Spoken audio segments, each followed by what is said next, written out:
Hello students, कैसे हैं आप सब। आई होप आप सभी अच्छे होंगे। आज हम लेने जा रहे हैं अध्याय 5 तत्वों का आवर्त वर्गीकरण। आज हम अध्याय 5 के 1 मार्क्स के क्वेश्चंस देखेंगे। तो पहला क्वेश्चन है, अष्टक नियम का प्रतिपादन किया है डैश ने। तो वो थे न्यूलैंड ने इन 1866 में।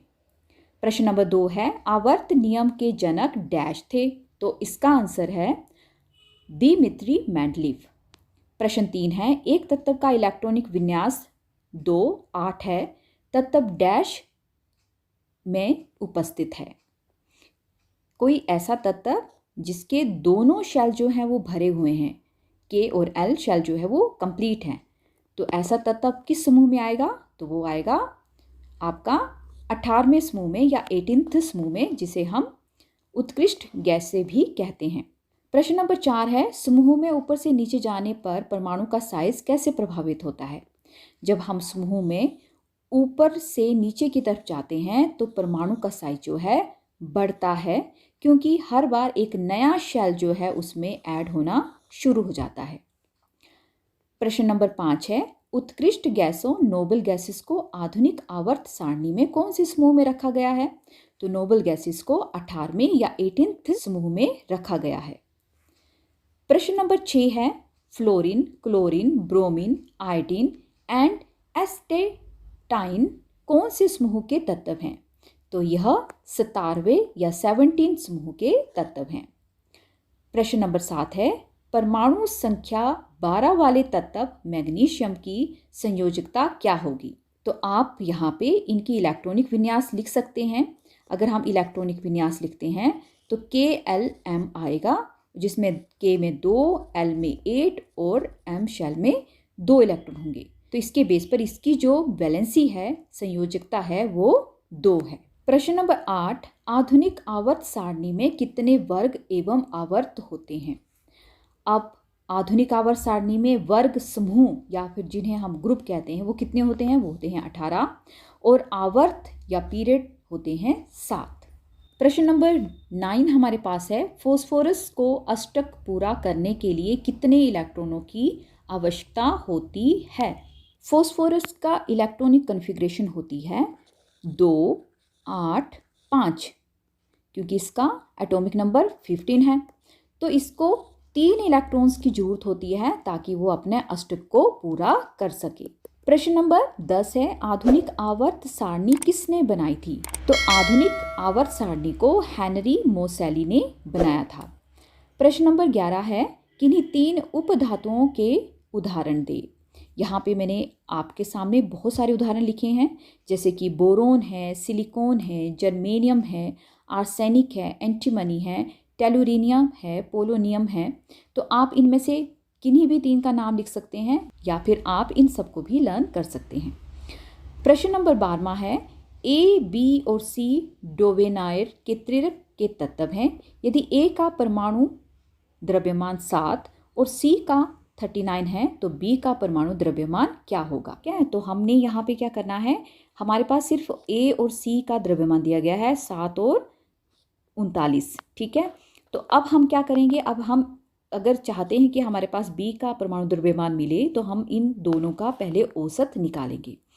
तो हम औसत कैसे निकालेंगे? हम लिखेंगे A + C बटा 2 और A की वैल्यू होगी आपके पास 7 प्लस 39 या 39 बटा 2।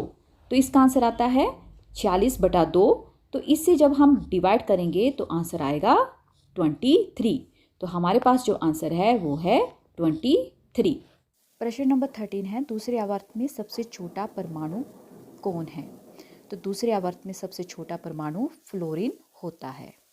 प्रश्न नंबर 14, ग्रुप 4 के तत्वों द्वारा जो ऑक्साइड बनता है उसका मेंडलीव के द्वारा दिया गया ऑक्साइड का सूत्र क्या है? तो उसका सूत्र है RO2। प्रश्न नंबर 15, एल कोश में इलेक्ट्रॉन की अधिकतम संख्या कितनी होती है? तो एल कोश में अधिकतम इलेक्ट्रॉन की संख्या 8 होती है।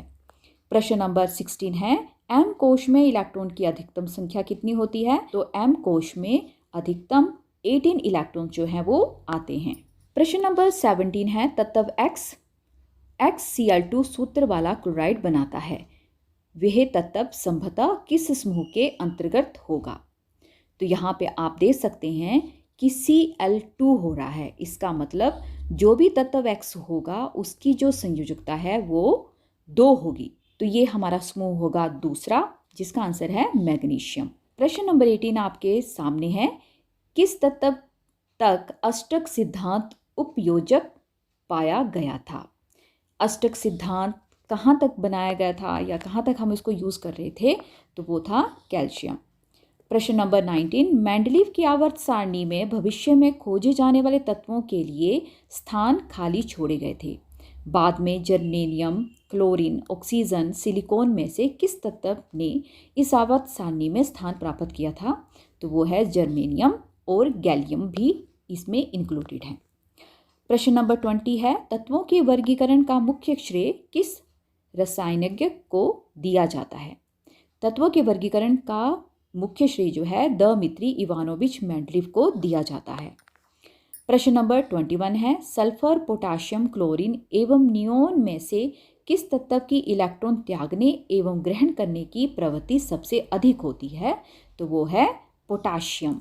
प्रश्न नंबर 22 है, एल्युमिनियम में डैश संयोजकता बैलेंस इलेक्ट्रॉन होते हैं? तो एल्युमिनियम का जो एटॉमिक नंबर है वो होता है 13, और इसके संयोजकता या बैलेंस इलेक्ट्रॉन जो है वो 3 होते हैं। प्रश्न नंबर 23 है, आधुनिक आवर्त सारणी में तत्वों के वर्गीकरण का क्या आधार माना गया है? तो आधुनिक आवर्त सारणी में परमाणु संख्या को वर्गीकरण का आधार माना गया है। प्रश्न नंबर 24 है, पोटाशियम में डैश संयोजकता इलेक्ट्रॉन होते हैं? अभी हम ये क्वेश्चन पहले भी कर चुके हैं। तो 1 इलेक्ट्रॉन जो है इसमें संयोजक या बैलेंस होता है। प्रश्न नंबर 25 है, मेंडलीव द्वारा दिए गए तत्वों के वर्गीकरण में क्या आधार माना गया है?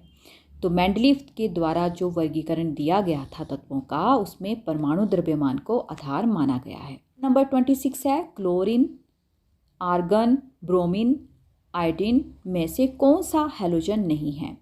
तो हमारे पास आर्गन जो है एक नोबल गैस है, इसीलिए ये हैलोजन में नहीं आती है, जबकि क्लोरीन, ब्रोमीन और आयोडीन जो है ये हैलोजन्स हैं।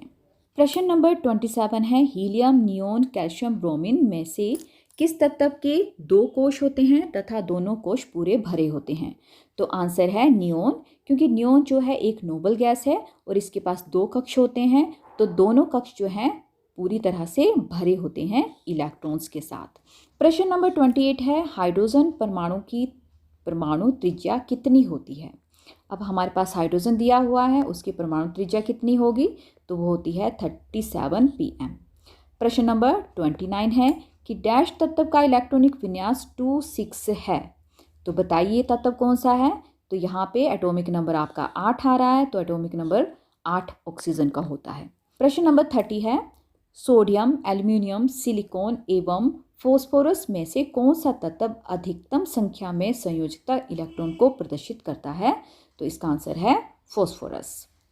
प्रश्न नंबर 31 है, सोडियम और मैग्नीशियम में से किसका आकार बड़ा है? तो इसका आंसर है सोडियम। प्रश्न नंबर 32, मैग्नीशियम और एल्युमिनियम में से कौन सा अधिक धात्विक होगा? जो इलेक्ट्रॉन्स ईजिली दे देगा वो ज़्यादा धात्विक होगा, तो इसमें आंसर है मैग्नीशियम। प्रश्न नंबर 33, ड्यूटेरियम किस तत्व का समस्थानिक है? ड्यूटेरियम जो है वो हाइड्रोजन का समस्थानिक होता है। तो बच्चों, आज हम अध्याय 5 के सिर्फ 33 क्वेश्चंस ही ले रहे हैं, जो मोस्ट इम्पोर्टेंट क्वेश्चंस हैं आपके एग्जामिनेशन पॉइंट ऑफ व्यू से। मैं होप करती हूँ कि आप इन वीडियोस को देख रहे होंगे और अपने एग्ज़ाम्स की तैयारी अच्छे से कर रहे होंगे। अगर आपको ये वीडियो अच्छा लगा है तो आप मेरे वीडियो को शेयर करें, लाइक करें। मिलते हैं नए वीडियो के साथ, तब तक आप अपना ध्यान रखिए और अच्छे से पढ़ाई कीजिए। जय हिंद, जय भारत।